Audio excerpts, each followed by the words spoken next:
So Keith, the way I'm doing this is when there's interesting people who pop up in my life, who Hmm. do interesting things, who have insight when it comes to the college to career pathway, I get super excited.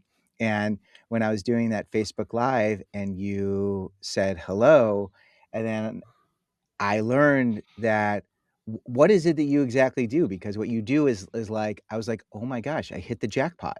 I don't know if you hit the jackpot, but my role here, what Penn State has hired me to do is I am a full time career counselor in our centralized career counseling center. Um, and I'll explain that a little bit in more detail. But I also have a background in counselor education and have been brought on in addition to my career counseling work. I teach for the College of Education inside of counselor education, and I have a course that is a collaboration, I guess, per se, between our center and what we call the Division of Undeclared or Undergraduate Studies. It's our undeclared students.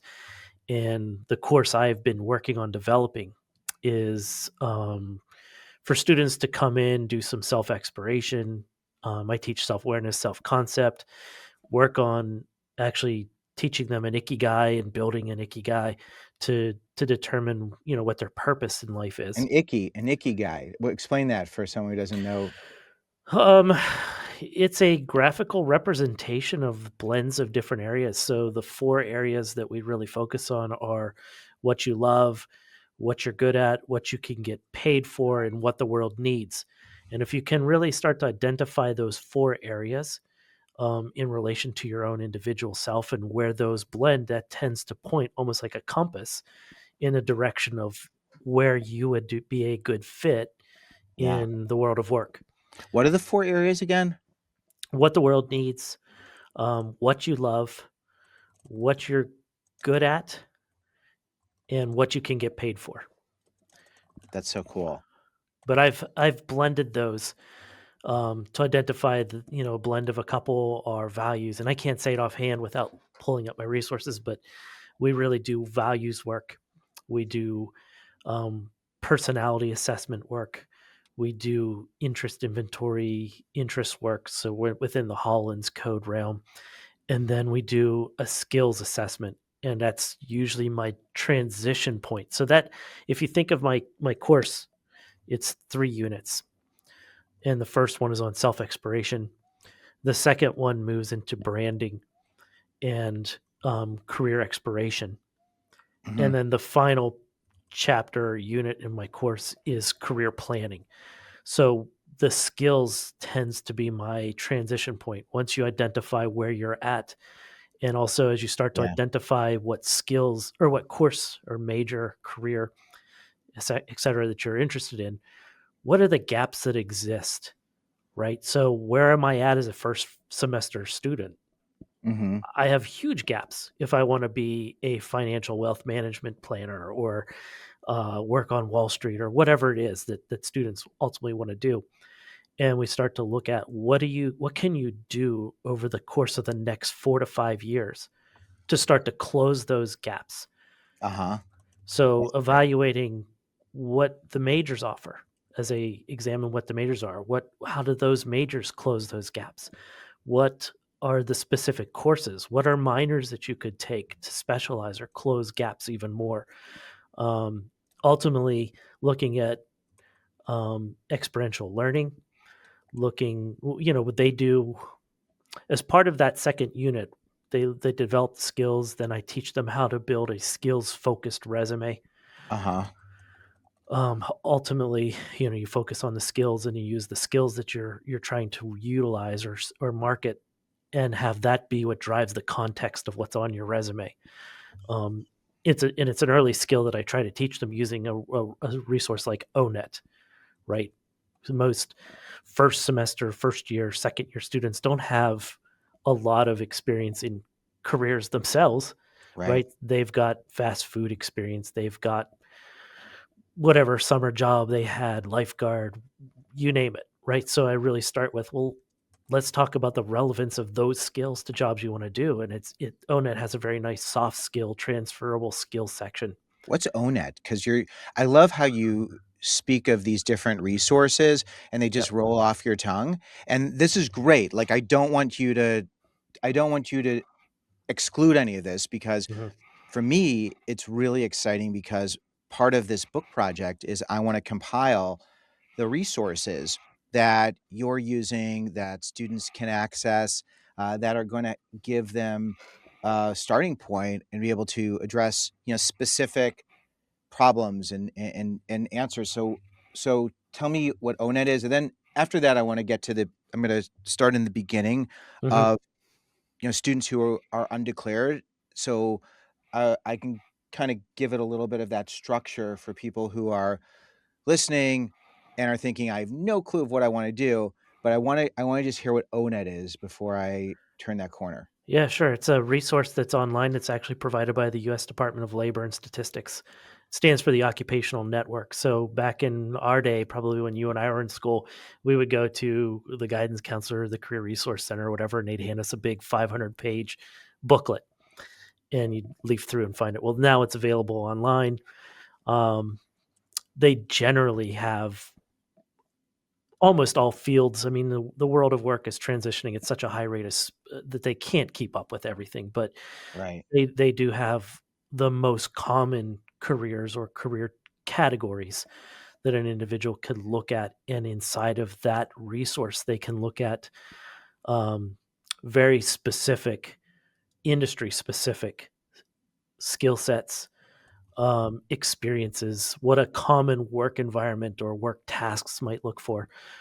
They can see common technology within that field. So it allows them to look at what courses or technology should I be learning while I'm in college, or if it's not offered at the university, could I look at outside resources like Udemy or um, LinkedIn Learning, or different things that I could do independent learning to develop Right. some of those technology skills.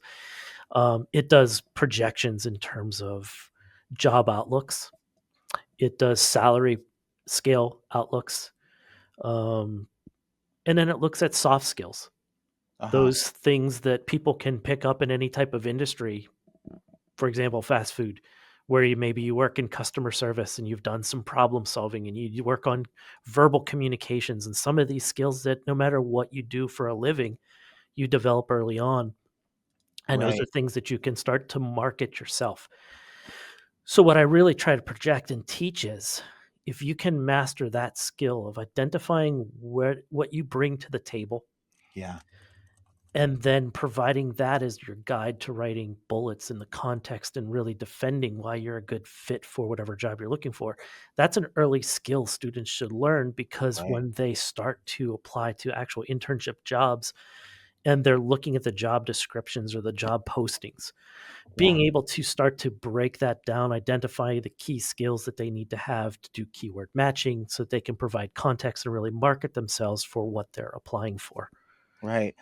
I am, like, so engaged with all this. I went to ONET while you were talking, Mhm. and, just started to poke around, and, onetonline.org, and, it's great. It's so cool. Like, you really can get a sense of where you're, especially the salary piece, I think is, like, way cool, because I think that so many students, they don't know what career paths are going to pay, and they invest in their education without really having an understanding of how they're going to be able to manage the costs of the investment. And most 18, 19-year-olds don't really understand what they're going to be taking home every month if they graduate over the course of, 4 years, or if they have to go to a grad school program. So there's just so much. And one thing that I'm, getting right now, one thing that I feel from our short conversation right now, and this is not a you thing. This is not a you thing, Keith, because I really like, I get it and I love it, but I feel overwhelmed.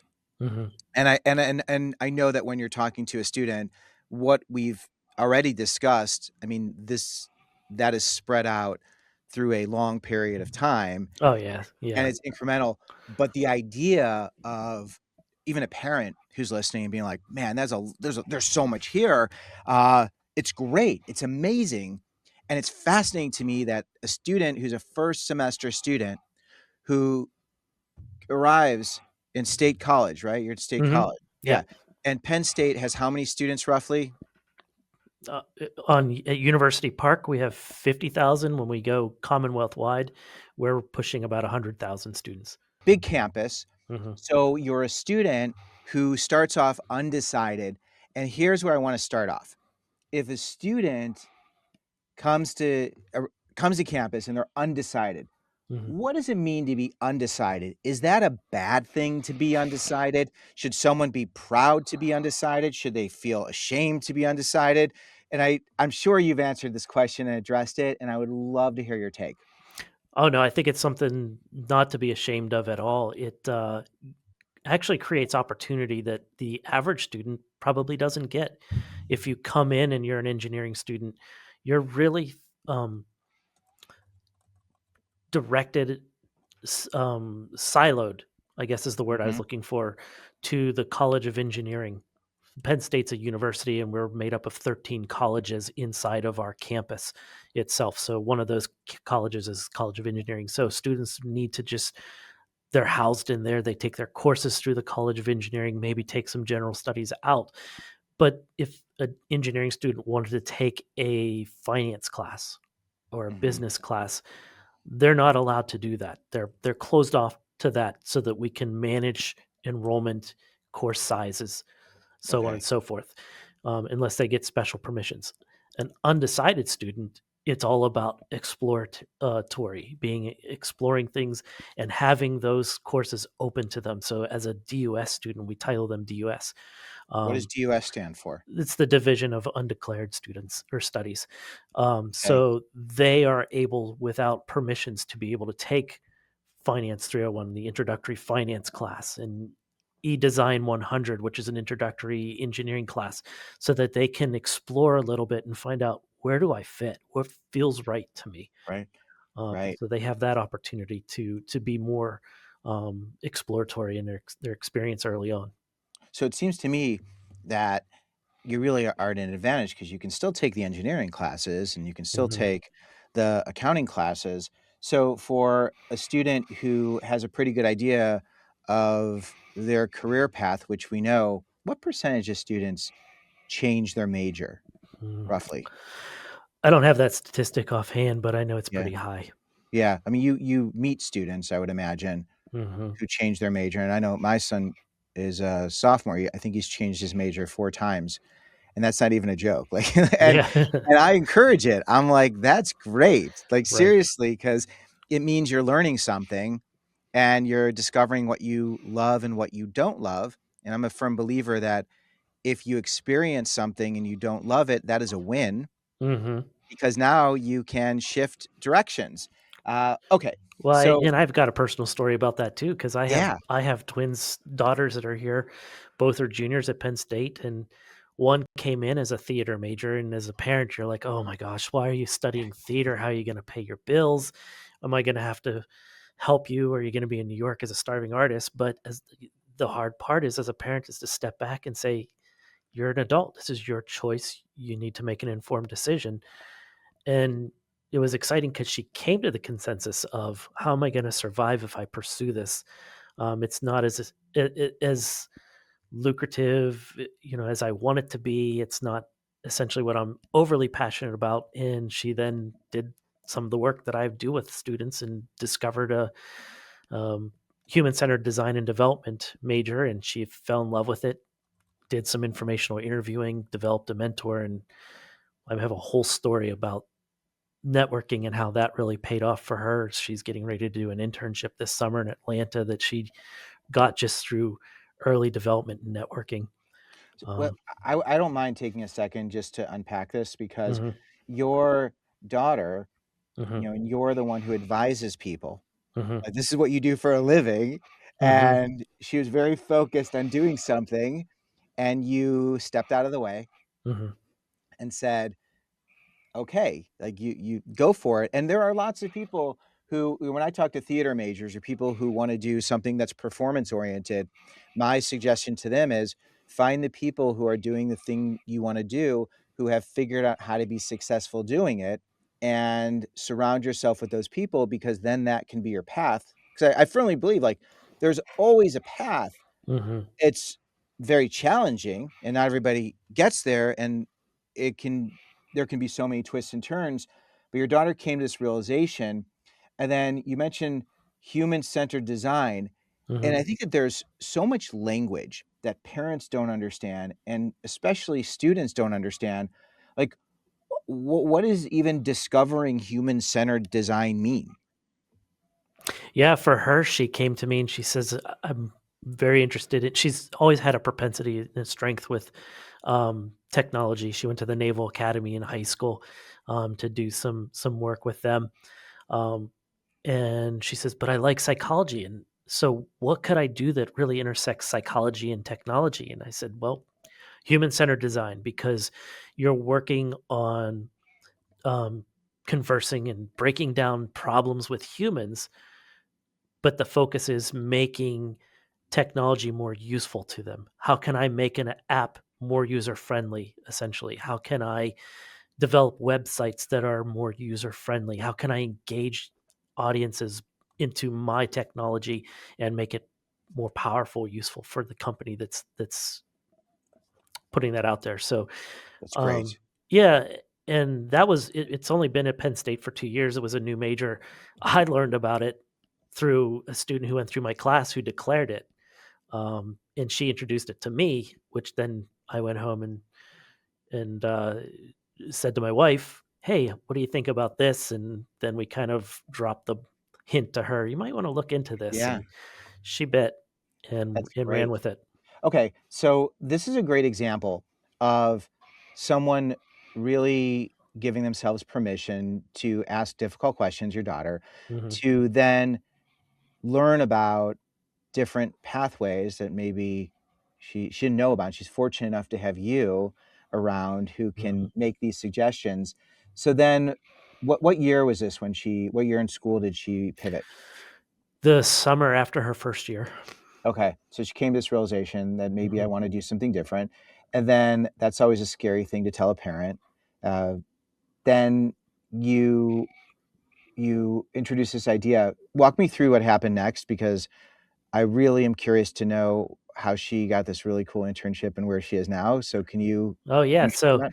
it was obviously, the first thing I do is you gotta have some way of networking, so it's, "Let's get your LinkedIn developed," and she had a resume, but let's convert that resume into a LinkedIn, and when she felt like it was at a level, it was she felt comfortable Yeah. sharing it, L then I it wanna was jump in, and I'm yeah. so annoying. I know sometimes I'm annoying with No, this, fine. but there's the LinkedIn, that was one of my questions, and I Mhm, love using the example of your daughter mhm. because one of the videos I'm gonna be putting out there is like, I think every high school senior should have a LinkedIn. Like, I think that should be part of what you do. Every first year student should have a LinkedIn. I just think I it's agree a with way that. to communicate. I don't know if you what are your thoughts on when a student should have a LinkedIn account? And if you can real briefly, because I know there's so many things I want to talk to you about, of like when it comes to creating your daughter's LinkedIn or her creating her LinkedIn account, Mhm, what did she do? So the importance of it and then the how to do it. mm. I mean, my opinion is they should have it, if not coming into college, they should have it in their first semester.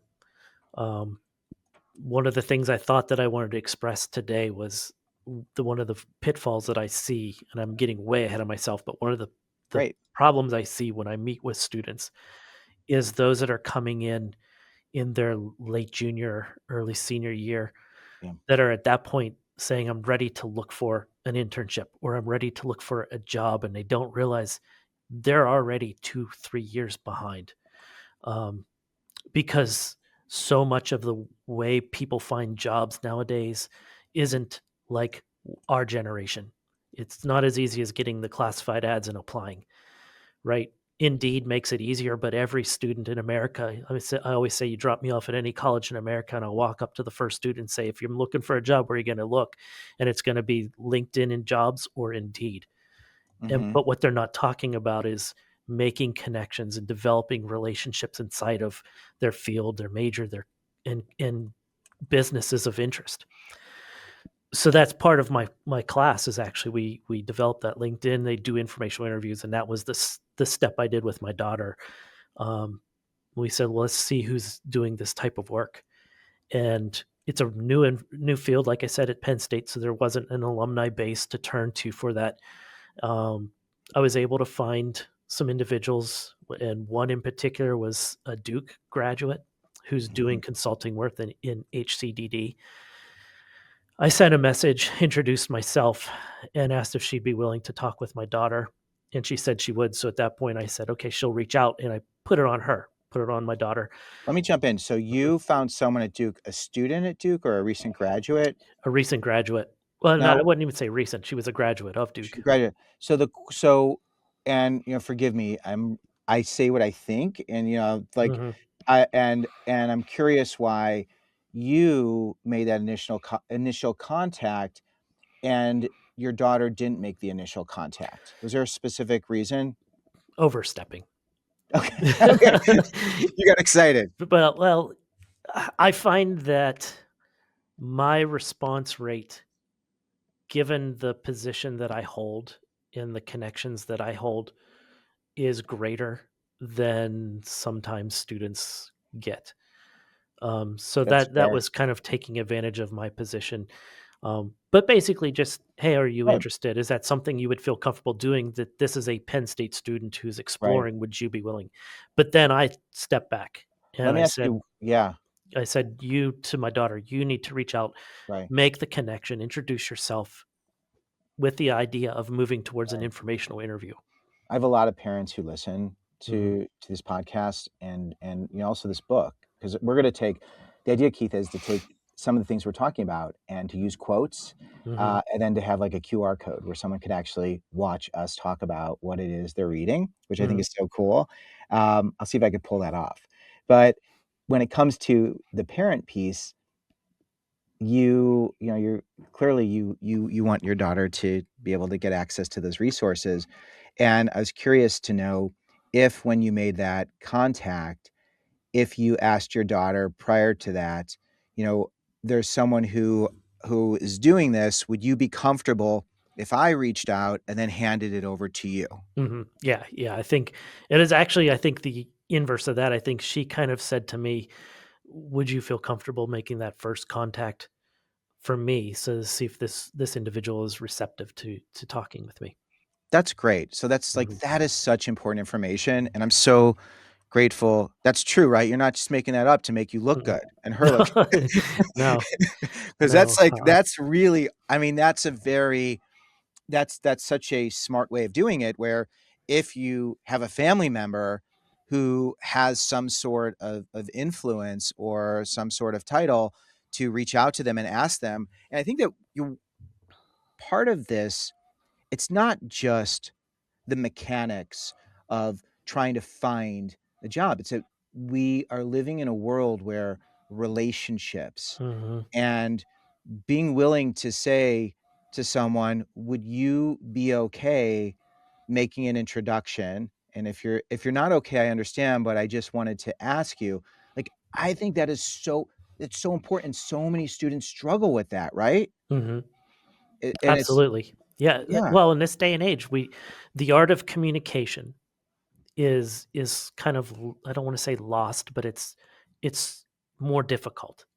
I think the mere suggestion, "Hey, pick up the phone and order a pizza." "You want me to do what? You want me to make a phone call? Can't I just text it?" And it's like, you have to be professional. You have to present it in a professional way and introduce yourself. You can't just hit the connect button on LinkedIn, right? You wanna add that note and give context. I'm not just connecting with you because I wanna pad my numbers and have lots right, of context. It's not about quantity, it's about quality and having, a reason why you're connecting. And I see so many students that are here that are trying to do this so last minute. I'm connecting, but I'm connecting because I wanna get something out of it. It is, right, um, transactional, and I try to preach start young, start early because it takes a good year to develop a relationship, and relationships is where it's at. mm, Having relationships moves the needle and introduces you to the next person that you can make a relationship with. The more people you meet, the more likely you're going to find somebody who's aware of an opportunity. Ooh, I love that. And I'm Uh, going to shift back to my story then, yeah.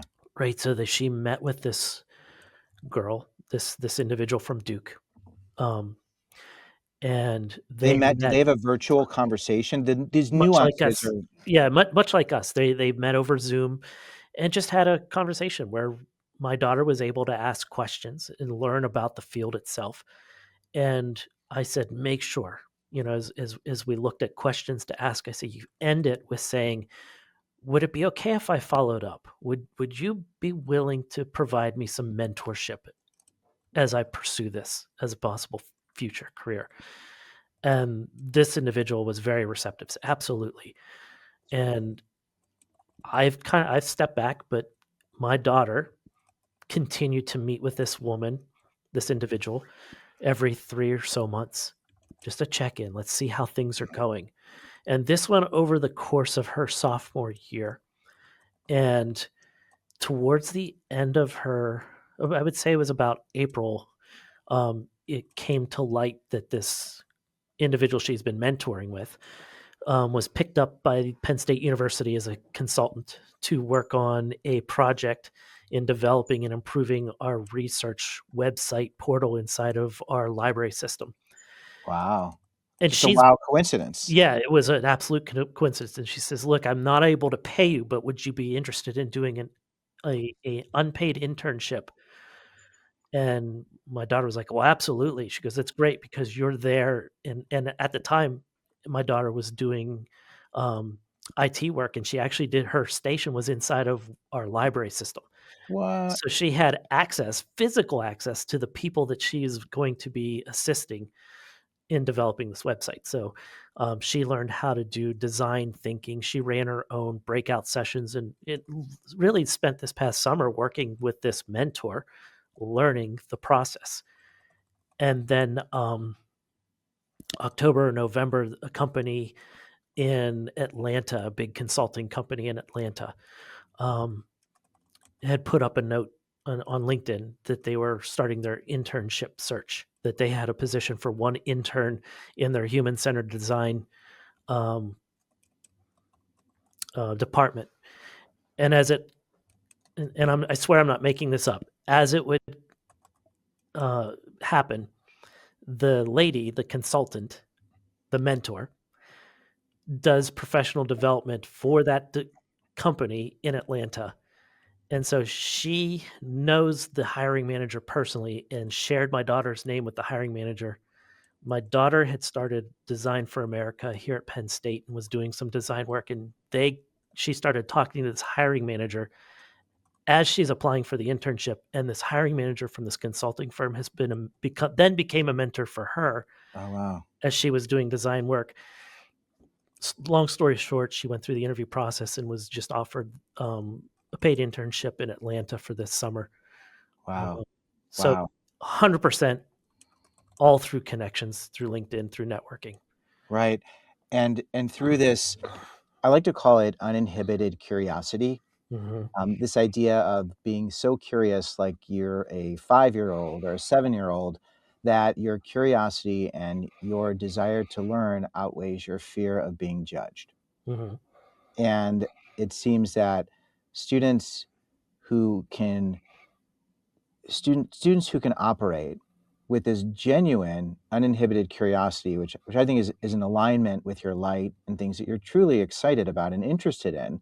mhm, And when you do that and you reach out to individuals who are doing the things that you're interested and curious about, it becomes much easier to engage with them without it being a transaction of what can you do for me, and more of what can I learn from you? Like, I'm mhm. so excited to learn from you, with an understanding the more someone shares, the closer you're going to get. Would you agree with that? 100%. Absolutely. I mean, how powerful is it as a student to be able to reach out to somebody who's in the field that maybe even went through the same university, and for you to say, "Man, if you could talk to your freshman self, what advice would you give yourself? What would you do differently? What potholes would you avoid, or what opportunities would you take advantage of that you feel like either you missed out on or you got to too late?" so Right. that they can kind of attack that earlier and really I set love that. themselves out. There's so many ways to ask questions when having these coffee chats. I know a lot of times they'll refer to those Mhm. virtual conversations as coffee chats. And I'm just going to make a couple notes. I've been making a lot of notes during our conversation. Um, it's very easy to ask your favorite AI helper, what are the best questions to ask during an informational interview or for a coffee chat? And I'm curious to know, and we don't have to go through them right now because there's so many things I do want to talk to you about, but do you have some of your favorite questions? And do you feel like your questions are better than the bots? Keith I don't know, GPT, the bots are pretty good, I will say. They do a right? very nice job, if for nothing else, giving you a framework. I like one of my favorite resources is the Muse. I reference that a lot. You can just Google the Muse and any type of question. The Muse interview questions or the Muse um, thank you letter after career fair. They have such good resources and it's very short and Uh-huh. compact so I use that a lot in my advice for students when I'm working with them. I'm always looking and keeping up with what the Muse is publishing. I like to make sure I'm aware of like some of the key players in career um, like the people that are out there that are doing the things that I don't Yeah. do, that are on the internet. Like I love Jeff Sue. Um, he has such good YouTube channels about informational interview. Uh-huh. Austin Balsick does amazing work with career guidance. They have their own resources that they're selling, and I'm certainly not trying to promote. Right. Right, I'm not saying, "Well, don't use Penn State, go to outside people," but I can learn, like, I've had conversations with, Rosie McCarthy, who used to have, was called Badass Careers. I've talked with Jeff Sue, I've talked with Austin Balsick, so I try to talk to the people, that are doing the work that I'm doing, that are the leading thought provokers or Right. discussion leaders to get information from them. So when it comes to information interviewing, there's two really awesome videos Jeff Sue has that are embedded in my course that I play for him. It covers, what are six critical questions to ask in an informational interview. And the last one is always, can you introduce me to somebody else? Right. Expand your network no matter what you do, and keep it going. And I tell my students in my class, this isn't something I'm requiring you to do I mean, I am requiring you to do it for a grade, Right. but I'm hoping it's a skill that you'll develop. By doing it for my class, you'll realize this isn't so difficult and I learned something from it. So I want to keep this going. Yeah. Your class is over, but I want to have at least one informational interview every 2 weeks. I want to expand and have talk to as many people as I can and get to know Right. as many people as I can. And That's and it amazing. doesn't always have to be through LinkedIn. I don't wanna slight my other daughter, right? So let's pull her into this a little bit. And she's a hospitality management major and has been since she came into, Penn State, and the goal for her was always Disney. I wanna do Disney, I wanna be at Disney. So hospitality here does a really nice job of having on-site, um, those, you know, they're kind of like mini career fairs, tabling events, professional development kind of things. And my other daughter has always made it a point to go attend every single one, talk to every single person she can. And in doing that, she was able to land an internship with Hershey. She met the Hershey people, but over the course of the 3 years she's been here, she always goes out of her way to talk to the recruiter who comes from Disney that covers our area, and they have gotten to know each other on a first name basis. And finally, and she kind of hit me with this out of the blue. She says, "Hey, I was talking to the recruiters. This happened at the beginning of the semester. I was talking to the recruiter from Disney, and she said, Kira, I'm sorry, I used my daughter's name. We could delete it if you want to delete it, or we could leave it. It doesn't It's all matter. right. It doesn't matter. She says, "Hey, we have been having this conversation for 3 years. I'm ready for you to apply. Why don't you apply?" And so she did. She applied, and within an hour of her applying, they scheduled her for an interview. Within a week of her applying, they offered her a position at the Disney program. And she should be finding out today because she's moving in. I haven't got a text from her yet, but today's like the release of where she's going to be working. They basically said, "You tell us where you want to work. We're going to work to make sure that you get one of your top choices." Um, Wow. and so, Wow. yeah, and it's just that because she made herself available, she watched the events that were happening on campus and found the time to go talk to them. What is it that you like? What should I be doing?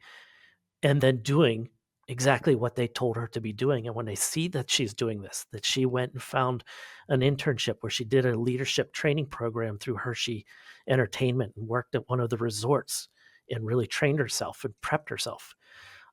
She's talked to individuals with Universal Studios at the Lowe's Corporation with their results, and she's had lots of informed conversations about the field and used that to kind of map out what do I need to do so that I could end up at Disney. And now she's ended up there a year sooner than we even thought she was going to, and she's going for a 7-month co-op with them. So really proud of her for the work she's done. But again, both of them, it's been through um, networking. Yeah. I have even more stories I could tell. I could talk about their roommate who, I mean, we watched things happen live as her and I were meeting and talking, What and it, roommate? they have a roommate that they've been living with, Are and they it's comfortable with you sharing all this? Is this stuff that's this okay? is yeah, this would be fine. Okay. The roommate, reached out to me. She's a comparative literature and theater major, but she has a Comparative literature and theater, every parent's dream, yeah. Well, she was debating between dramaturg or right? publishing. And so, um, I said, "Let's meet and talk." So we were talking, did just build up. This was a series of meetings where I worked her up and I said, You really need to have conversations. Let's talk about LinkedIn." And so I'm demoing for her as we're live. Um, because I was working remote that day that this happened, but I'm like, "Here's how you do it." And I had done some research and I had identified that there was a publishing company in our hometown, and the CEO was on LinkedIn. And I'm like, It never hurts to reach out. If there's some sort of connection, the title really shouldn't scare you, right?" I've had plenty of CEOs respond to me. So reached out to the CEO of this publishing company. 5 minutes, we're talking, and my LinkedIn message pops up that I have a message from this CEO, and the CEO says, "I'd love to talk to this student." So our meeting went from how do you utilize LinkedIn to how do we respond to these communications, and I just kind of Right. was sitting back, and they're writing back and forth, and by And the it's from their account, so it's their account or their your account? LinkedIn's no, their LinkedIn account. The initial conversation was my LinkedIn account, Yeah, and the CEO said, "Here's my email, share it with the student." The that's so student interesting. emailed, Yeah. and by the end of our 1-hour meeting, our 1-hour session, this the student already had a, face-to-face meeting. They're gonna do a coffee talk. They're gonna meet at a Panera in their hometown the Monday before Thanksgiving. Oh, wow. And at that meeting, she was offered an internship for the summer, well, for the spring. She's gonna do social media internship, and they agreed that this summer she would actually learn a publishing internship where she would write something and go through the whole process of writing, editing, and publishing whatever she writes to give her that experience of what it looks like to be a publisher. Right. That's fascinating. I wanna understand because if someone were listening, one of my questions would be, wow, to be able to have the director or, what is your title is, I know your title, you don't have to tell me because I always look because it's Mhm, really important for me to make sure that when I talk to someone, I look and see their history, which is something I advise everyone to do. mhm. The only thing I didn't do was look at Penn State's record, their football record, uh, which maybe I shouldn't have looked which was a good idea. Yeah, Um, right. Sorry about that. Shouldn't That's shouldn't okay. bring up right? You don't bring up athletic teams that are having rough years with contacts you want to like you, for a good impression. But you are the supervisor of the career intern program, Mhm, instructor of counselor education, and a career counselor. So you made those initial contacts, and we had a couple situations where, people were more responsive to you. mhm. What are your thoughts about a student asking someone to make that initial contact, in that career center, is everyone as open as you are? Do you pick and choose? Like, how does that work? I'm very cautious of who I do it. Like, I'll do it with students in my class if I feel that they're going to follow through. I wanna judge work ethic. I wanna judge that this is somebody I can vouch for. Yeah, So, the average student, not on a first meeting, but if I get to know them, this isn't usually my work is not a one and done type of work. I have people that I meet 6, 7, 10 times. I have students that I've met their first year and they're in their senior year, and we've been meeting on and off throughout their college career. Um, yeah, Kids that go through my class, I mean, they leave my class and then I still meet with them. The nice thing about my class too is that it's small. And as first year students, they don't have at Penn State here the opportunity to be in a class that's got just 25 kids. And then I take it a step further and divide the 25 into 12. So I get to know them personally on a deep wow, personal level. right, So I write so many letters of recommendation for my students that I might have had 3 or 4 years ago, but I can do that because I got to know them so well. And then my class ended, but my relationship with them didn't. It transitioned into more of a counselor relationship where they continue to use my office hours, continue to schedule to meet with me. So someone like that, I have no qualms about reaching out and opening the door if they're struggling. If they're saying, I'm right. really trying to make a connection inside of Pepsi or Tesla or whatever, right? And the cool thing is, if you look at our alumni network, Penn State on a LinkedIn has over 500, close to 600,000 LinkedIn members. So we have such a huge um, presence, I think, in the world of work in all sorts of industries. So it makes it very nice. So yeah, I tend to reach out. I especially will reach out. I have one of the every kid comes in and they want to work for the Philadelphia Eagles or the Phillies or whatever sports team is in their hometown, and but they feel intimidated reaching out, and I like to show them, like, and I always tell them, I said, you be careful if you're asking me to reach out, this could blow up, right? Right.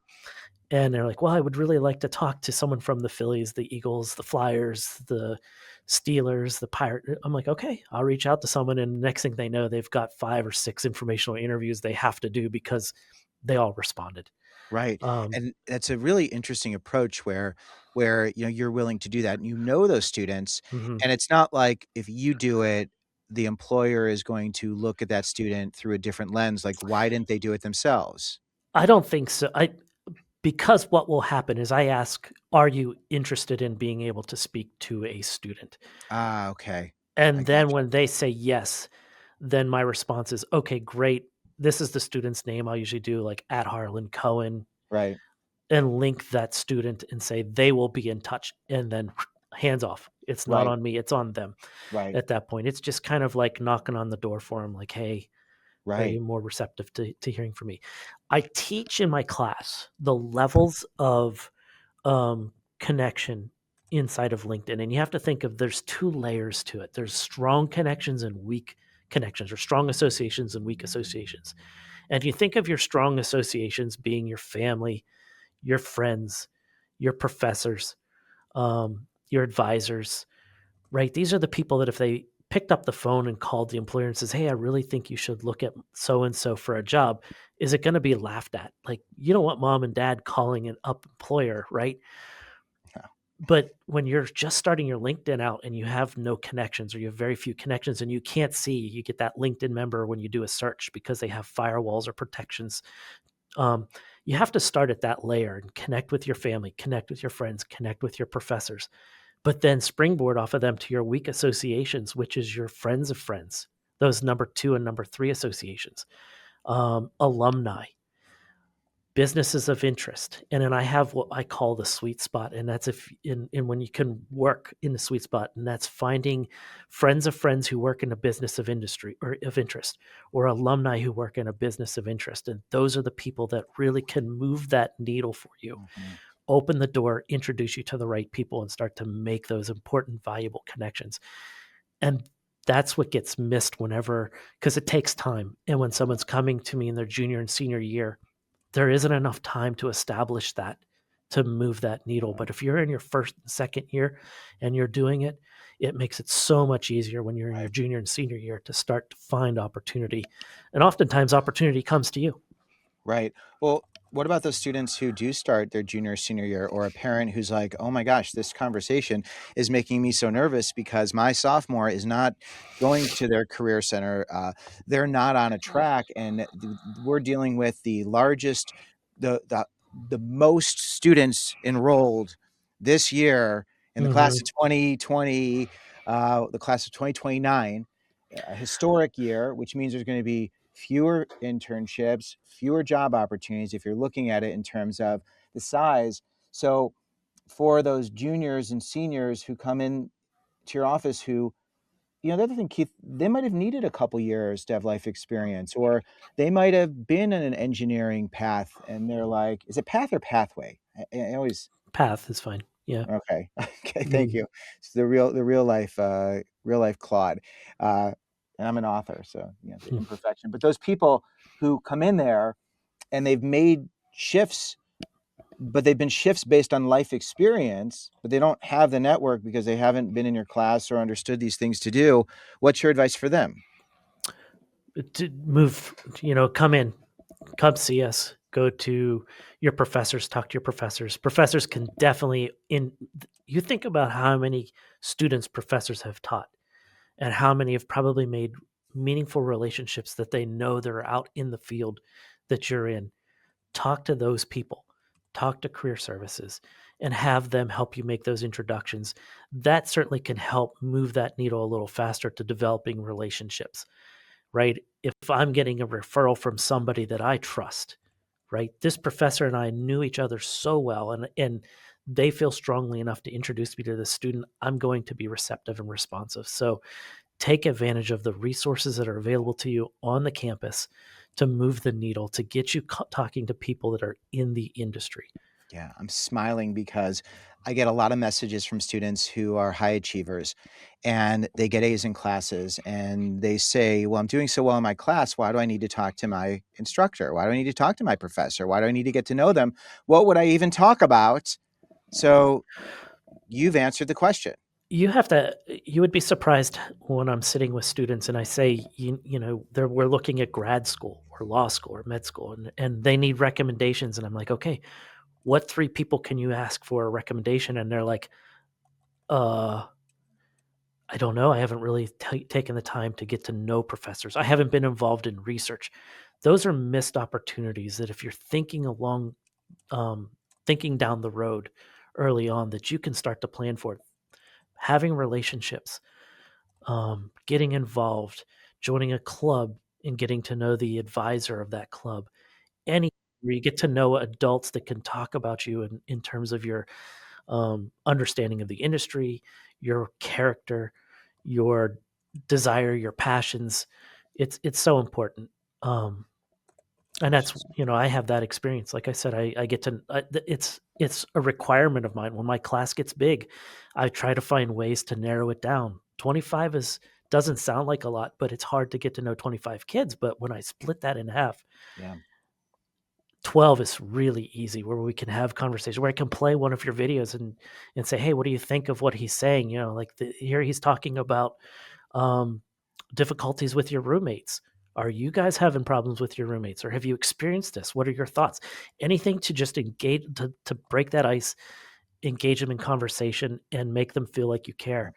I had a kid today um, who ran the New York City Marathon, and we talked about that in class one day. So he went home for Thanksgiving, and today was we had a snow interruption on Tuesday, so today was the first class since we got back from Thanksgiving. And as soon as I came in the classroom, he's walking up to me and he's emptying this bag, and I'm like, "What's he got in here?" He's like, "I brought my medal from running the New York City Marathon. I want you to see it." And he handed it to me, and I've never held a medal. I'm not a marathon runner, Right. but he was so proud, and I was just like, "Oh, that is so awesome." And I turned it sideways where they show the New York City topography, and I'm like, "Check that out." And he was talking to me about it, and on the back he had it engraved. It had nothing to do with my class whatsoever, but it was important to him and made him feel special, and I had that relationship. Um, One of the other things I do, we get a lot of freebies from businesses, and we have a closet that's stacked full of umbrellas that we can't just seem to get rid of.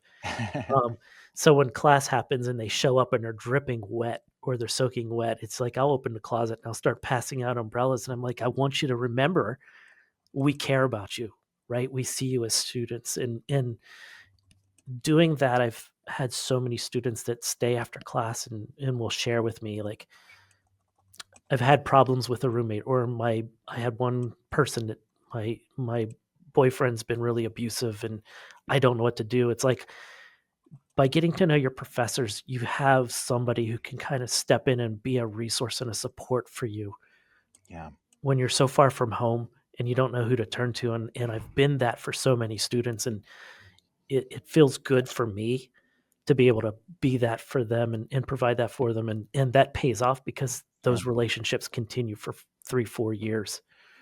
Who gets to be in your class? Like, how do people even get access to your class? Because it sounds like such a great class. I mean, it sounds like, Keith, everyone should have a class like this. It shouldn't just be for undecided. Is it for undecided students?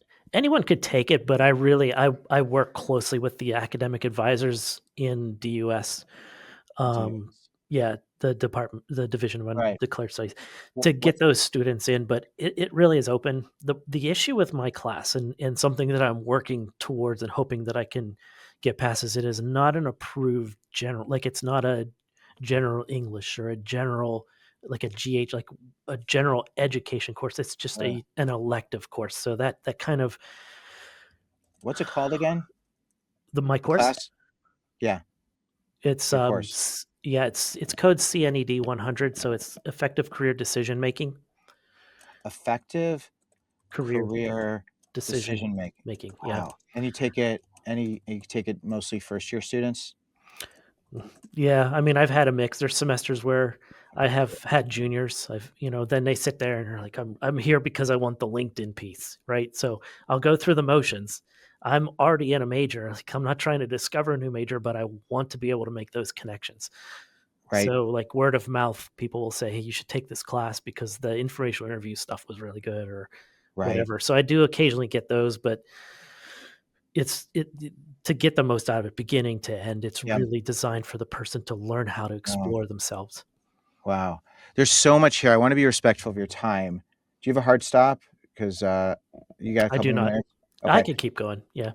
This is great. Well, there's a couple things because I'm like deep in in writing this book and gonna be getting surveys, putting surveys out, and it's I get a little overwhelmed because I wanna give everyone everything. Like, I want them to have everything they possibly need, and it's a remarkable task to be able to do that.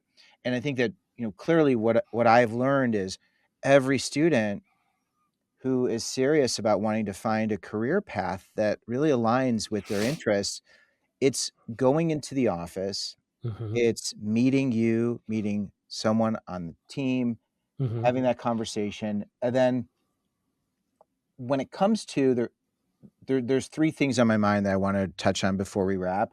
Uh, Number 1 is, and I wanna get resources. I love the resource you've shared, and this will be, I think, something that I'll include.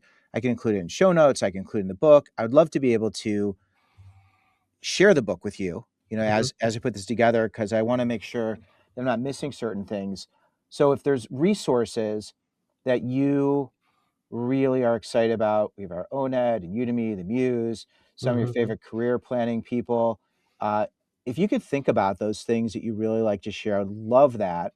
mhm. And even include those videos, and I'll make sure we'll have all your info here because you do like this is great. This is gold, man. This is gold. Oh, and then, that's why I say when I'm done with these conversations, I'll talk to my wife and I'll be like, "Man," like, and for those of you who don't know, like, I was doing that. I think I mentioned this at the beginning. I was doing this random Facebook Live, just, like, doing something outside my own comfort zone because I don't Mhm, really do a lot of Facebook Lives, and, like, somehow Keith popped up and mhm. then said something nice, and I was like, and I think there were only, like, 13 people. Yeah, that was, well, I was just scrolling through Facebook. My wife was watching some show I'm not even interested in. That's usually how things work in our house, and I'm Right. and I'm on there usually trying to scroll all the sports critics that are criticizing Penn State for not winning the national title this year and losing to IU. Um, but uh, Oh, um, that's right. I'm an IU grad, you know. I know that's why I You're said still that. talking to me? Okay, Yeah, okay. I Right, said that okay. on purpose, intentionally. Okay, thank you for being But I'm s like, I always usually will pause on you because I love the advice you give.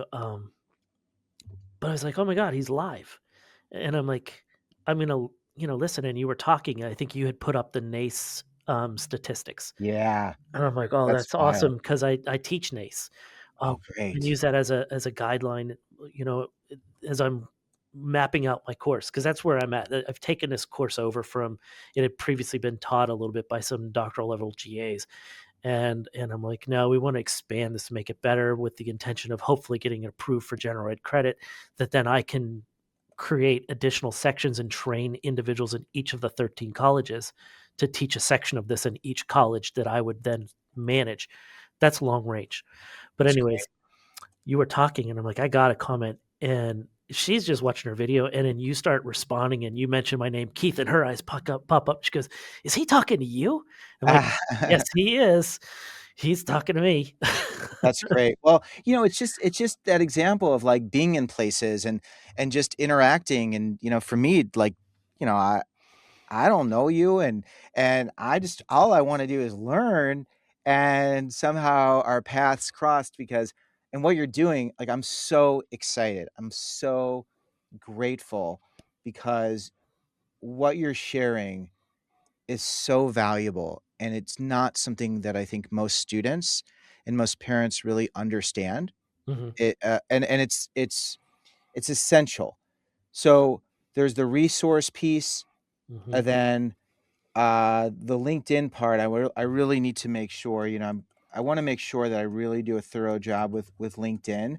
Yeah. Um, then you mentioned something else about an unpaid internship, Mhm, and I know that a lot of there's a lot of controversy around unpaid internships because if a company has the ability to pay and they're not underwater, if they're generating revenue mhm, and they have the ability to pay people, then having a paid internship versus unpaid, and there's also students who don't have the ability or luxury to dedicate time because of their financial situations. mhm. And in this particular situation, it's, of course, I'm gonna do anything I can, referencing earlier the unpaid opportunity, uh, that your daughter had to do something to find a mentor. Uh, I'm curious to know, like, what are your thoughts when it comes to advising a student regarding paid and unpaid internships? I mean, we always wanna see our students get paid. That's primary. Yeah, But I think that there's a time and place whenever an unpaid internship might be an appropriate call. right. Um, in her case, she was in between she was it was between her sophomore and junior year, but essentially because she changed her major, it really, in theory, based on credits, was between her first and second year, right? When we think about where she was in terms of her major development. Um, I'm gonna get a little bit off task here.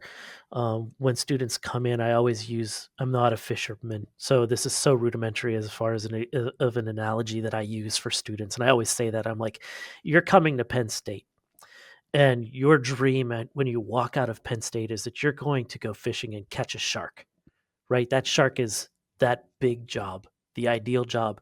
I said, then you find out we're only giving you the fishing rod, right? Everything else is up to you. So where do you start? And the answer is always, well, I got to get bait. Great. What kind of bait do you need to catch a shark? Well, I got to get a fish, but before to get a fish, I got to get worms and I've got to dig for worms.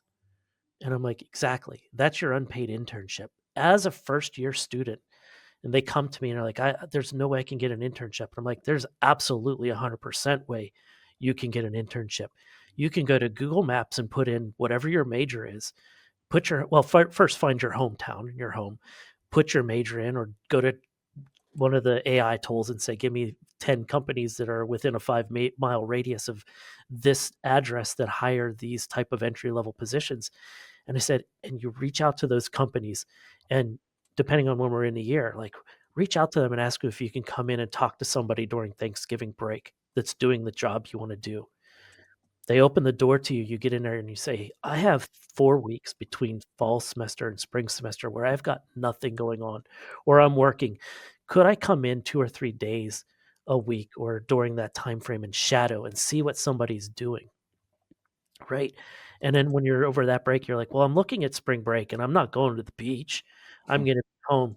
Can I spend the week with you guys, maybe helping out, doing any type of work to get right? And you're building up. And then you can say, this summer, I'm going to be home. I'm living with my parents. I'm only 5 miles away from here. So the money isn't as important as much as getting the experience.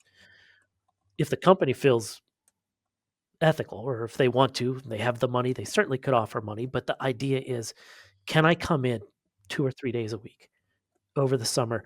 If you're in engineering, maybe I could be assigned to one of your engineers and they're working on a project. I could do CAD work. Maybe not for whatever the project is that they're doing, but I could shadow or mirror what they're doing, and they can review it and provide critiques. So I can start to develop skill, even though I'm a first year student. That's the worm, and then that's resume building stuff, right? And now you've put yourself ahead of a lot of other first year students that have nothing, and you've got that worm that you can catch the small fish, which is your first unpaid internship, and then that small fish gets you the bigger fish, which is gonna set you up for that shark. So it's starting early, and if that means unpaid, and if it's really close to home, and if it's 2 or 3 days a week, you could still do your fast food or lifeguarding job, or you can fit something in, do your mornings at the one Yeah. company, afternoons where you're getting paid. And that's what my daughter did. I mean, she had to work her way she had to work and earn money that summer, Right. but it wasn't a 40-hour commitment. I would never say 40-hour commitment unpaid. You can't get anything else done. Like, that just doesn't fit right. Right. But early on, whenever you're not gonna walk into a career fair necessarily and catch the attention of Lockheed Martin, Mhm. right? Where there's hundreds of students waiting to talk to them, and they're only interested in bringing in juniors for an internship. But you can stand in that line and say to that recruiter, "What should I be doing as a first and second year student so that when I'm in this line as a junior, I get your Mhm. attention and I get offered an interview?" And Right. I guarantee one of the things they're gonna say is, "Find an opportunity, break down the skills that we're looking for, right? We want you to be able to do this, this, this, and this. Find one of those skills and find an opportunity to really center an experience around that one skill Yeah. and really broaden that skill." It's interesting because rejection is something I'm obsessed with. I think the life skill of being able to tolerate rejection, being Mhm, able to filter through rejection, and I'd be curious sometime, I'd be more than happy to share this framework that helps people to really separate emotions from data. I think mhm, the problem is we are so risk averse because we're so afraid of feeling bad or shame and the humiliation. But when we can actually understand the dynamics of rejection and separate ourselves from the process, which I do in the book Win or Learn. I could send you one of those, and okay. it's I think that as part of your class, maybe you teach that already, or I'll do a video that you could share, which would be really cool. You actually That would share be awesome. Yeah, you I share love videos that. sometimes. You've I shared do. my stuff. I embed them. Yep. That's so cool. Um, then the question of how do you frame rejection, and how do you help students? And one example is you shared that your daughter for several years was interested in working with Disney, and the recruiter essentially said, "We're ready for you to apply." My advice to a student is to apply, Mhm, because rejection really gives you the first point of contact. That's the beginning of your relationship, and then that becomes a starting point to explore, first sharing gratitude. What is it that I could possibly do to be part of, the team? So mhm, now you're someone who's like, rejection is just part of it, which, people who are hiring, they that stands out as like, wow, this person embraces that. Uh, mhm. what do you how do you frame rejection, and what do you think even of the example that I just used? We grow from our failures, right? If we were always perfect and always being successful, what are we learning in life? So it's what can you learn from that rejection? What do you yourself and your interpretation? Maybe you got to the interviews and the interviews went flat, right? So you need to practice more on your interviews. You need to identify maybe you don't understand the difference between a traditional or a behavioral question and strategies to enter behavioral questions. So some self-analysis. But if you have the opportunity to even get feedback from the company that rejected you or the Mhm. wherever it is you failed, what was my shortcoming? What could I do better? Because I'm going to continue to apply to other companies. I'm going to continue to apply to your own company. What can I do better? What should I improve on? What am I lacking that I could focus on making myself a more appealing, a more prepared candidate for whatever it is you're feeling or Right, exploring, right. Um, so yeah, that's my thought.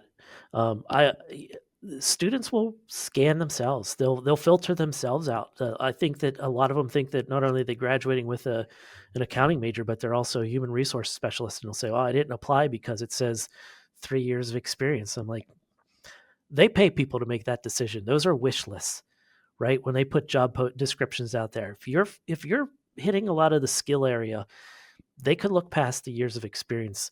They could count internships. They can count education. Apply. Let somebody else earn their money and decide whether you're an appropriate candidate or not. Right. So applying and then using that data as a way to reflect with you or with the people who are hiring or with someone else who can give you advice. I Mhm, noticed on the NACE data, they mhm, talked about skill-based hiring. mhm, And skill-based hiring, the idea of skill-based hiring is something most students aren't familiar with. mhm, And it's a term that I think is so important given that that's one of the leading uh, criteria to hire someone mhm. that's skills based. So, um, explain to me how you explain to students what skill based hiring is and what should someone be mindful of. That's one that I usually like to demo. I'll pull up job postings and really look at the responsibilities and say they're going to hire the people that can check these boxes the most. And in the past 3 years, that's become a more true statement because of the advent of AI and the introduction of the application tracking system, ATS. I don't know if you've heard that before. Um, the statistic is that 95% of companies are using an ATS system to screen applicants. So the first screen of an application is rarely a human being anymore. So you have a computer system that's pre-programmed with the job description that a student is, or an individual is applying for. And it's going to scan and parse that information, create a searchable database. It's going to parse it and also do a keyword match. It's going to match skill to what skill they're looking for. And so that the human resources individual, essentially, this is really dumbing down the system, but they could say, give me the those that are 25 or 75% or greater match or 80% or greater match.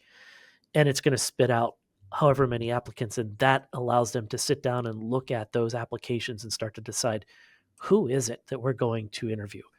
So it's really looking at skills.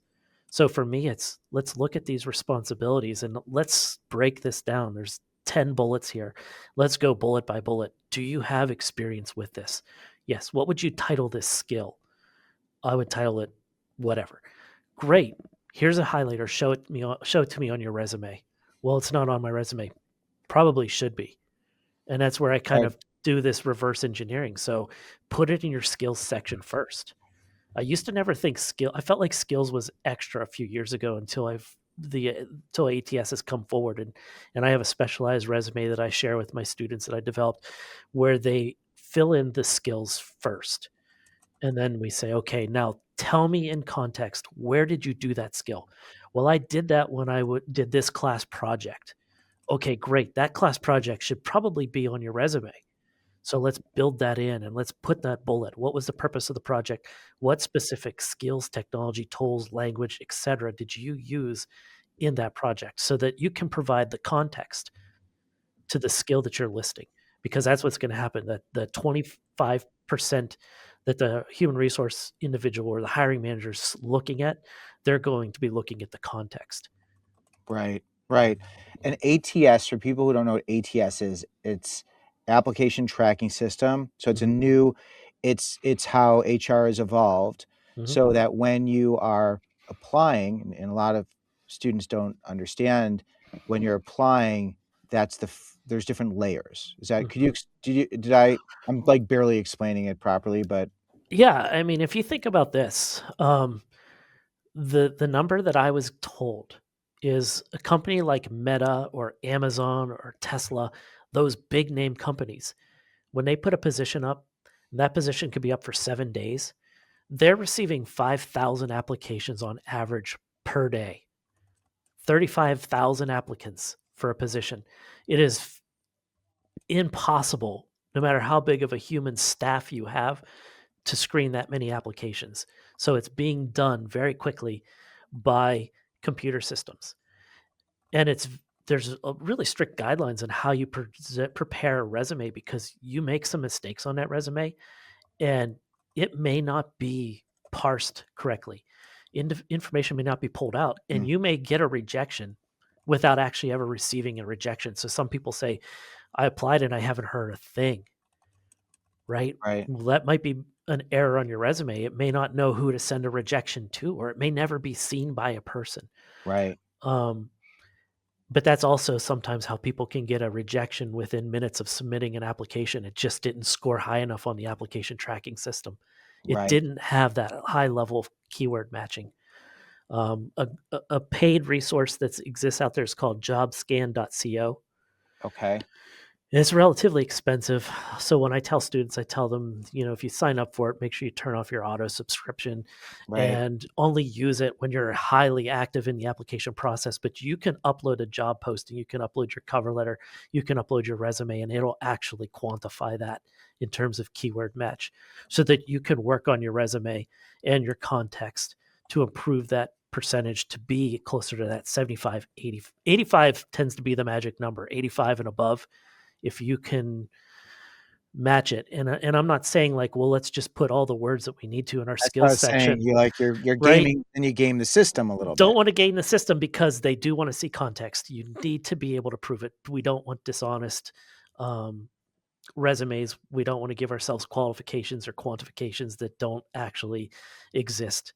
Um, Right, so there definitely is a way that people could try to game it. But believe me, when the next layer, when they look at context, that's where you're going to get caught. And if you get past that, then you're definitely going to get caught when you get asked about it in an interview. So, right. So you need to be able to actually mhm. do the things you say you can do. You can't misrepresent yourself because you'll get caught with that. Yep, Okay. yep. Then I have one last question.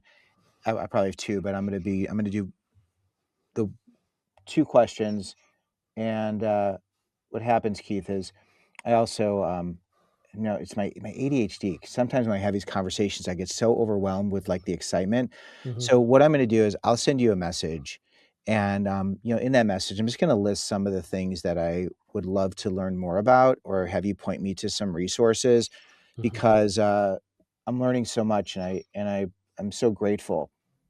The question of when you reach out to someone and your daughter then said, "Would you be comfortable, being a mentor or mentoring me?"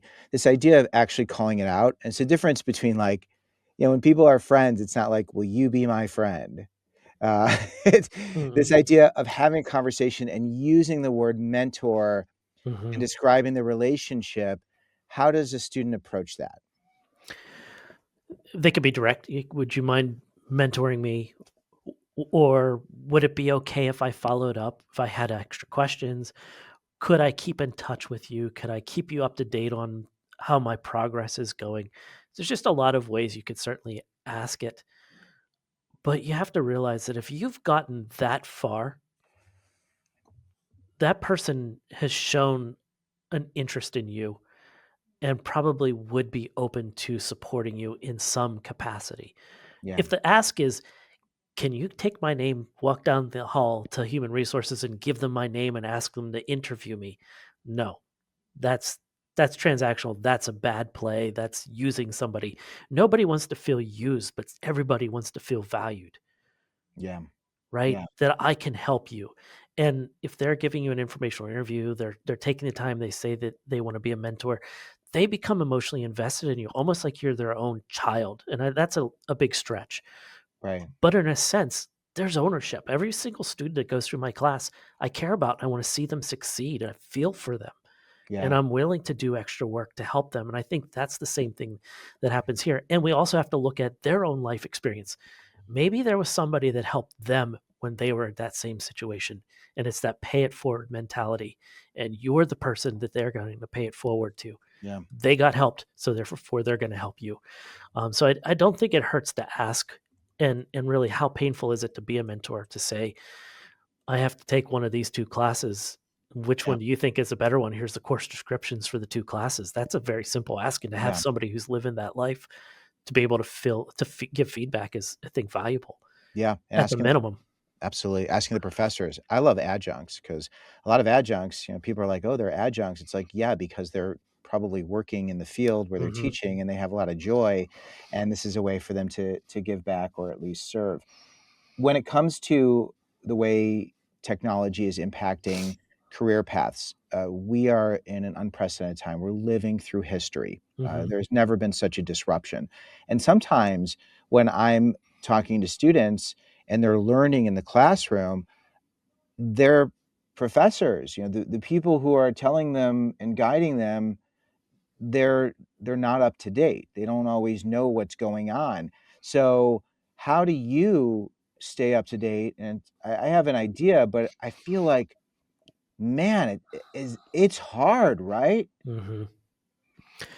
Yeah, I've always been, particularly with technology, and this is probably where my daughter got it, technology's always come easy for me, right? I'm in my 50s, but I was exposed to a computer early on. Like, I was maybe 4th or 5th grade, and my first computer was one where you had the little flashing cursor, and my entertainment Mhm. was developing programs. I programmed it to give quizzes, and so I learned technology from an early point.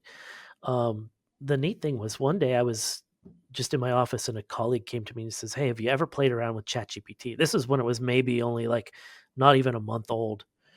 And I'm like, "No, I haven't, but let me try it." And I got on there, and I used to have this assignment that I've since got rid of, and it was like the introductory assignment, like, why did you choose Penn State? Right. And so I was just like, to ChatGPT, I'm like, "Can you give me an essay, 200 words on why I chose Penn State?" And it would spit this thing out. And I'm like, "That's really good." I'm like, "Wonder if I get the same essay every time I ask it." I asked it again, completely different. And I'm like, "Oh, wow, I think I better get ahead of this," Right. like a class perspective. But then I started to think about, how can I use this to inform my work and utilize it in my work? And it was a really cool thing. I've done a lot of work with it. And I had a great experience, not this summer, but the past summer. I was actually able to go down. We have a Big Ten conference where all of the career service centers from all the Big Ten schools come together, and it was actually down in Bloomington. What's it This called? Oh, it's called it's called Allerton, which is the family that funded it, but it is the Big Ten conference. Um, Okay. and so I was able to go down, and I actually presented to the entire Big Ten, on the effective use of artificial intelligence in career counseling and education. So, um, really highlight of one of the highlights of my career so far. Was the first time I got to see your campus, so it was a beautiful campus, by the way. Yeah. Yeah. Um, but yeah, so for me, it's playing with technology, reading about technology, watching videos, um, always looking at who's talking about what, and making sure I'm diving in and trying it. Um, Being informed with the students. The students know a lot, and now I'm drawing a blank, but there is a artificial intelligence that exists that I used this past semester for my class. So you can upload articles to um, this resource, and I'm gonna have to look it up, but I Yeah, well, to send it go to me when you remember. yeah, so I was able to go and find scholarly articles that really talked about, like, let's just say interest inventories for a moment. It talked about the advent of Holland's codes. And so something that if I gave the students to read, you know, a 100-page or 50-page Mm. scholarly article, like they would be bored. Maybe how much would they get out of it? But I can upload these articles, 3 or 4 of them, and say, create a podcast. And it actually makes a podcast that's engaging and entertaining. Oh, right. It's a LM Notebook, I think that. Yes, that's what it was. Yeah, And so I was taking these scholarly articles and just converting them into podcasts and saying, listen to this podcast. So they could listen. They could be on a treadmill or whatever they're doing, listen to this right, podcast. But what they're doing is digesting this scholarly information so that they have right. an understanding of what is the basis, the scientific backing of what I'm having them do in class. I'm not just doing these exercises for the hell of it. I'm sorry. Yeah, Um, that's I'm fine. I'm doing these exercises because it's scientifically based and there's evidence to prove that the results you're going to get Yeah, if you take this seriously is going to be valuable to you and create insight. yeah, So yeah, it's like, and I only learned that I didn't know about it, but a student told me about it. Said, "Hey, this is yeah. studying for my tests. I'm taking my professor's lectures and putting them in the notebook Oh, LLM, and it's creating a podcast, and I'm re-listening. I'm studying yeah. by listening to podcasts." I think you've touched on, administrators, professors, anybody who's working with students, instead of forbidding them or not allowing them to use AI, it's asking them how they're using it, what problems they're solving, Mhm. and then learning from them. Our president, university president, said Penn State is going to embrace and should teach the use of artificial intelligence. So that's something that I've done. I have points in my class where I say to them, get out your computer, open up ChatGPT. Here's a prompt. Let's see what the results are in specifically to you and your interests. And I kind of gave Right. the example. I make them say, what are businesses that are employing these people within a 5-mile radius of my home? And give me the phone number and address of the company, and it gives it to him, and it's all through ChatGPT or whatever the AI Oh, tool. So, yeah, yeah. teaching them how to Okay. effectively use it, not using it to write an article or an essay that says, "Why did I choose Penn State?" and have it tell me 15 different ways why they like the football team. Yeah. Okay. So I'm just making all these notes because there's all these things I want to use, and I think making sure that I was always going to cover, and I've already started to cover how to use AI. But I love that you taught that class, or you did that presentation, and Mhm. then the conference. I'm going to reach out to uh, career. What is the title? The career. Allerton, but I'm not sure who's every year the person who, um, takes it on, it's hosted by a different like, we had it here at Penn State 3 years ago. So last summer it was at USC. So I don't know which Big Ten school has it this year. This is a big I'll see if thing. I can find out which one Yeah, it is. the career services associations. A lot of most careers have some sort of conference or association, and I think that in researching this, because I'm going to be putting out a survey, there's Mhm, 3 different points of view. Students who've gotten jobs within 5 years, mhm, people who are outside of education, who are the hiring managers, the recruiters, entrepreneurs.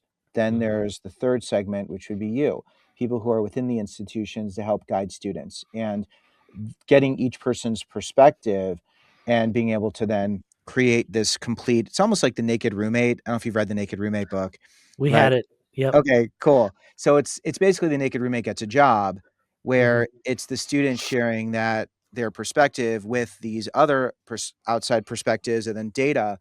So I'm just wondering, as one of the follow-ups here is, if you are comfortable and know people within, the career services associations, um, you guiding me so that I can be able to get these surveys out, or at least be able to gauge. Because the thing that would upset me most is if someone said, "Man, this book's great, but I wish Harlan had covered this or mhm. included this," and that's where I wanna make sure I include. I know I'm not gonna include everything. That's why I'm recording these conversations and sharing them as podcasts while writing the book, Mhm. so that by the time the book comes out, anything that's outdated will have. But as a takeaway, I want to, and I'm going to say this out loud so I can remember. And anything you're comfortable sharing, great. And if not, Keith, this has been so wonderful.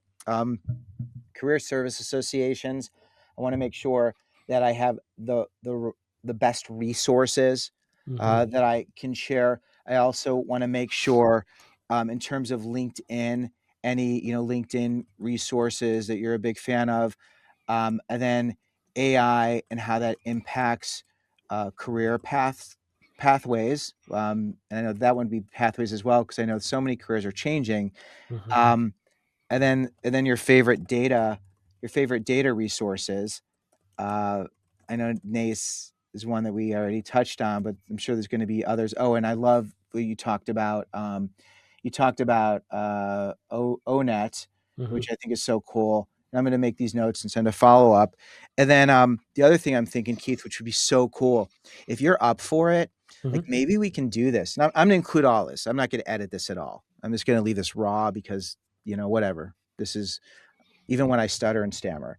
Uh, when we talk about all these things you're talking about, I think it'd be so cool if students or parents had questions and maybe we just answered some of these and we did this again, but it was not us talking about the questions we have, but like just being able to field some of those. Would you be up for that? Mhm. Yeah, definitely. I think it'd be way cool. Yeah. Yeah. This is great. Is there anything else you wanted to include before we say goodbye?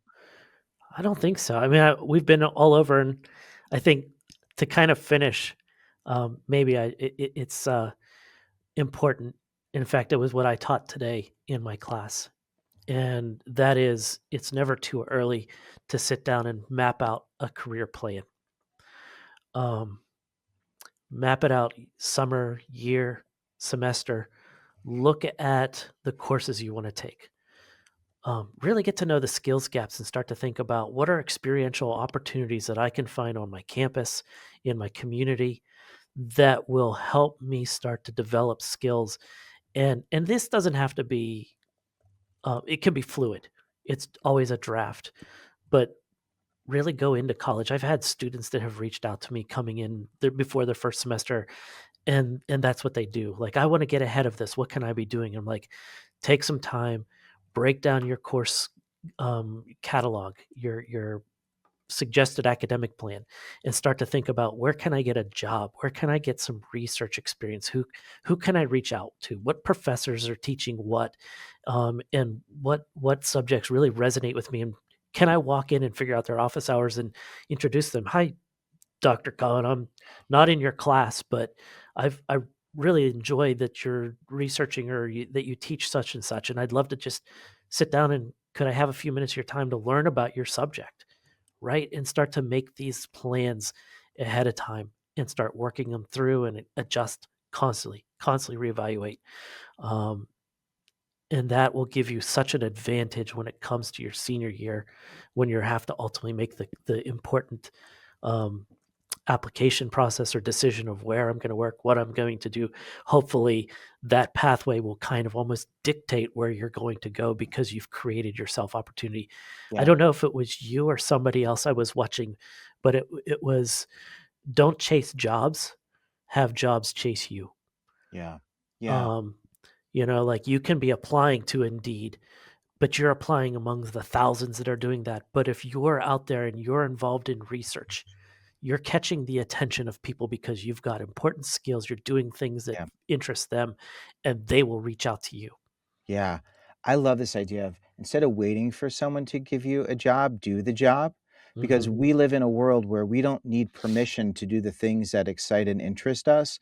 And now, this uh, democratization of technology and the way anybody can can do incredible work now. We all have access, for the mhm, most part, to tools that can help us do things we never even imagined. We can all try to solve our problems, solve other people's problems before they ask us to solve their problems. mhm. So this idea of instead of getting a job, I'm going to align myself with people and places who are doing the things that interest and excite me, and I'm not going to wait and have someone give me permission to do it. I'm just going to start. I think Right. that. high My school students, college students. Micro-internships, you mentioned that the other day. Parker Dewey, Um, yep, Parker Dewey. We do our own. We have our own alumni that reach out to us. So each college might do that themselves, where great. alumni are advertising micro-internships that you could do. Certification trainings. These companies, IBM, I know has it out there. Facebook, well, I guess it's Meta now, but Amazon, where you can go and you can find certification trainings that they do, and it's teaching the important skills that they use in their company, and it's open for the masses, free Whoa, of really? charge that you can take and get these certifications, and they have a database of who did it. So imagine if you're applying and you've got a list, you're applying to Amazon, and I've completed this list of Amazon certifications, and they can back it up and look you up, and they know, right? These people track. There's systems out there they're tracking that know Right, how you're engaging with them, who's meeting with them at career fairs, who's going to events, who's getting on on their websites and engaging with their certification programs and trainings. Um, that sets you apart from the average student that isn't right. doing that. Right. Don't wait, just do. So we could talk for hours and hours, and I know I said I was gonna be respectful of your time, and I've totally disrespected your time. We've gone longer than I had originally planned, and I only asked you for an hour, but I feel like everything we talked about is so rich. And Mhm. a student who wants to access this information, go to your career center, right? That's what they do. Please take advantage of us. Yes, What that's do what they we're here say when for. they walk in? What do they say? Yeah, Whatever it is. For us, they usually put a message when they schedule an appointment.